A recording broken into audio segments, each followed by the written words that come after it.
Alright, alright, ladies and gentlemen, I'm here on the show, and I'm here to recap Smackdown from tonight. We all knew it. I mean, pretty obvious. You've been watching the shows. AJ Lee returned. Now, we all knew it was going to happen because of the confirmed report by Fightful. But obviously, I was still excited. Obviously. And she got a big reaction. And it was a really good way to end the show.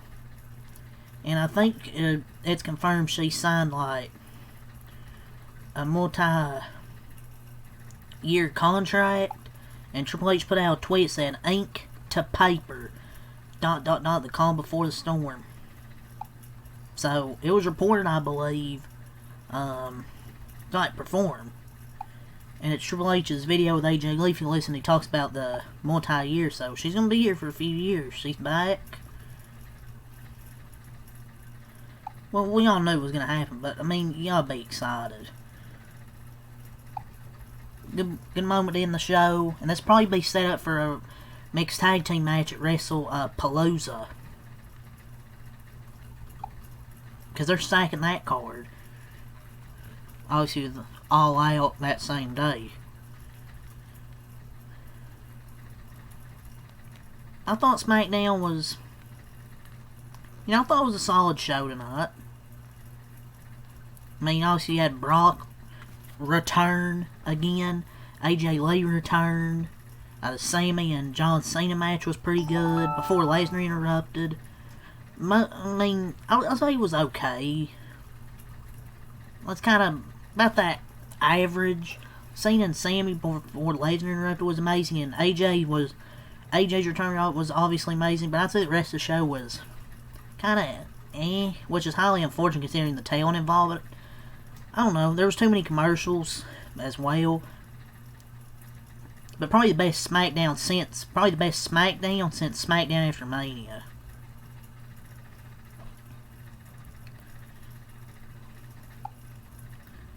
But obviously, the end was amazing. CM Punk just sitting back, looking at as proud as ever his wife coming back. She looks in great shape. It's like she hasn't missed a day. She looks really the same when she left. And she's officially back in the WWE after about 10 years.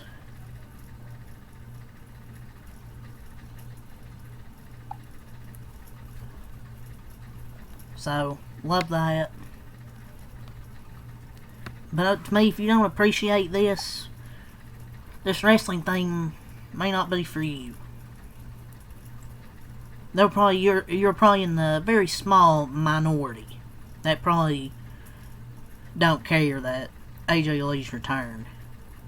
The reaction in the crowd, and from what I've seen in social media, says otherwise if you're not really excited for it. And she looks probably maybe better than ever. Just incredible. Her physique looks amazing. And a great pop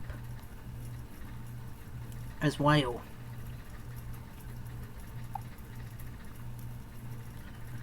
Yeah, enjoyed that. Sami Zayn and John Cena with that promo at the start. Sami Zayn, U.S. Open Challenge. He asked John Cena to be his opponent.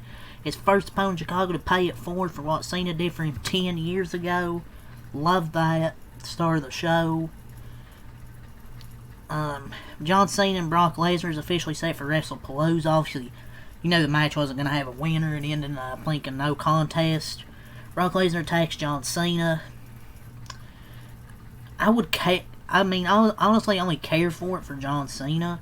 The thing is, I would like a explanation. You got 2 weeks. Why is Brock Lesnar targeting John Cena? It's like these companies are allergic to telling you a story.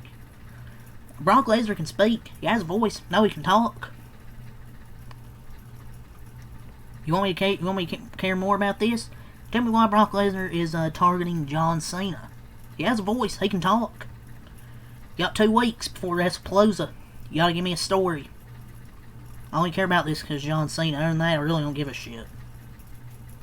To be honest with you. And I think Mei-Chin and Julia was on the show, but the misuse of Julia on this show should be studied. I don't think I've watched a match where two women received this type of silence in the city of Chicago. Maybe, I don't know if she was pushed to the top and to the top quickly in NXT. But to be fair, both were ready. Hunter just isn't a better booker than Shawn Michaels. Black and Gold was an anomaly of like a perfect storm and Hunter. I don't think Triple H really has it in him anymore. Honestly, I think Julia's ready, but it's just kind of it doesn't really do anything. And like how many, and you're getting the same contenders for the women's championship, the United States Championship. So you're really not doing a service to her. Just the misuse, and the women's division is just awful on SmackDown. It's like the 5th title shot for Mei-Chin in less than a year. The creative on SmackDown is dog shit, and Julia's too good to be treated like this. There's just no compelling characters as challengers for her with the championship. And she's a good wrestler, but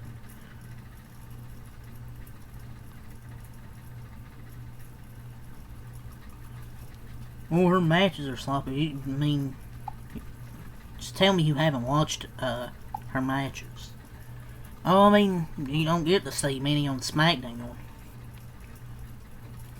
With that, it's just hard to care about. Like, Mei-Chin, like her 5th championship opportunity. Oh my god. But yeah, let's get into the full review here. Go over the card here. So let's take a look at everything that happened. Obviously, this marks Cena's final scheduled appearance on SmackDown. Everyone was really watching to see if AJ would return, not which he did. Let's get into it. So one last time in the Windy City. So SmackDown opened with a quick recap of Clash in Paris before Cena made his way to the ring to kick off his final appearance in Chicago. He soaked in the response from the crowd for a bit. Before speaking, the crowd chanted, "Thank you, Cena, thank you, Cena." He said it meant a lot coming from the Chicago crowd. He said he came out with nothing planned and was just happy to be there. I can hear the crowd chant his name. Cena also said this was not just his last time in Chicago, but it was his last time appearing on SmackDown. He reminisced about making his debut in the same building over 20 years ago. He acted like he was about to leave when Sami Zayn's music hit. He reminded Cena that he made his debut by challenging for the U.S. title, and now he holds that belt, so he wants to bring back the open challenges. With Cena's permission, Cena said it was a great idea, and then Sami suggested they fight over the title right then and there. After some prodding, Cena finally agreed. Thought it was a good promo from Cena because it felt genuine, and having it lead to a match with Sami Zayn was the icing on the cake. Now, it was kind of wild to think there was once a time where Cena was guaranteed to get booed out of the building in Chicago. The crowd gave him a warm welcome. His new shirt had a reference to the Cubs in that design. And he implied that it was Chicago fans who brought CM Punk back to WWE, and not the fact that he was fired from AEW. For some reason, Sami Zayn was getting some boos. I give you all like his character, but my god, the hate I see is just insane. Dude's a great wrestler. Then we get John Cena and Sami Zayn for the U.S. title. This was a really damn good match here, but then Cena hit the attitude adjustment from the middle rope. He was unable to follow up with a cover. Brock's music hit. He grabbed Zayn. He grabbed the ref out of the ring. Then he hits an F5 on Zayn. Hits 2 F5s on Cena. Now these two have always worked well together, so there was little doubt that this would be enjoyable. It might not have been the kind of match filmed 10 years ago, obviously, but both guys looked good, and it would have been nice to get a clean finish. But Lesnar appearing was almost a foregone conclusion. There was no real reason for Zayn to be getting booed. The Chicago crowd just sort of decided to do it. But for those who do not remember, 10 years ago, Sami Zayn injured himself during his debut entrance in their original match. Ended up working the whole match with a bad shoulder because he threw out his shoulder. But Cena used a bunch more moves. He used Kevin Owens' pop-up powerbomb, a GTS from CM Punk, a Roman Reigns spear, or edge spear, and Kurt Angle's signature angle slam, pulling out all the moves. But yeah, Brock Lesnar attacks him. I mean, I knew we weren't going to get a clean finish, but I just want a story. I mean, is it just Brock Lesnar shows up and does what he wants? That's really not a story. It's not. It's like when Cody and Brock fought for like 4 months. There was no explanation. Just like these companies are allergic to telling you a story. They can put on bangers all they want, but I want an actual storyline. Why is Brock Lesnar targeting Cena? You got 2 weeks. Let Brock Lesnar cut a promo. Damian Priest versus Aleister Black. Solid match here. The way this match began made it seem like it would be short, but they ended up fighting through 2 more segments and had a decent showing along the way. Both men used a lot of strikes, so this bout had some stiff shots, but it was okay. Aleister Black defeated Damian Priest here as they continued their rivalry. It was a solid match for what it was. The Miz and Miller were shown backstage, asking Nick Aldis for a tag title shot. But Black's Meteor looked great, and the kick Black hit at ringside looked brutal. So there were some nice spots.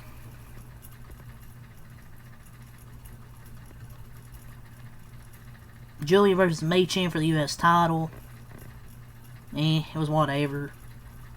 Look, both these superstars are talented, so they found their groove right away and worked well together to put on a solid match. If this had been longer, it didn't have a break in the middle, because they're going to have commercial. If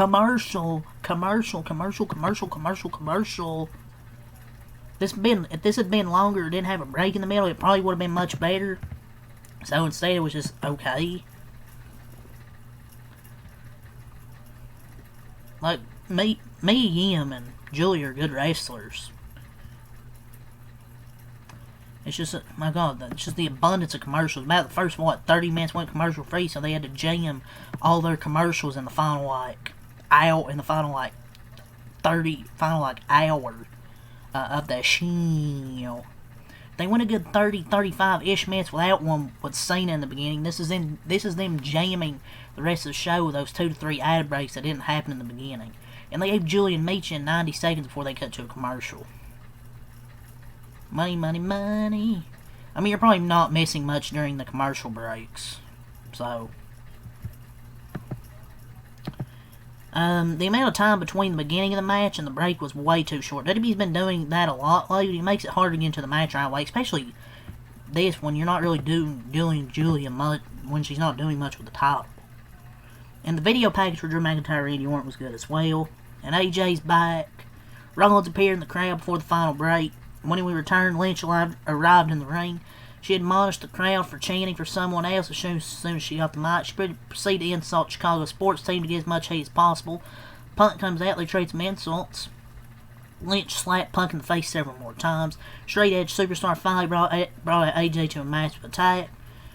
Becky tried to attack, AJ took her down, started beating her on. Punk watched with a smile as his wife took care of business. The show ends with AJ jumping into Punk's arms as the crowd cheered. This was obviously highly predictable and telegraphed, but it didn't stop this from being a great moment. Missed AJ because she's been gone for so long, and it's great to have her back, and it's multi-years, so. But, Friday SmackDown was light on matches with only 3 taking place across this entire 2-hour show. Everything else was promos, video packages, and backstage segments. Zayn and Cena was fun until the Lesnar interferences. Black and Priest beat each other's senseless, and Julian Michin had a short, decent match. There were 2 things that people tuned in for this week. That was Cena's final appearance. But even that didn't seem to have the crowd as invested as the return of AJ Lee. But ending the show with Rollins, Lynch, Punk, and Lee was the right call. Cena and Zayn had the best match. But there was no way the show could end with anything other than that. As a whole, the episode was strange because it felt too light on action. But the big moments were well done. But yeah, I'd give it like a 6.5 out of 10. So yeah, that's all I'll say here. Leave a like and subscribe for more. Until next time, I'm out. Peace.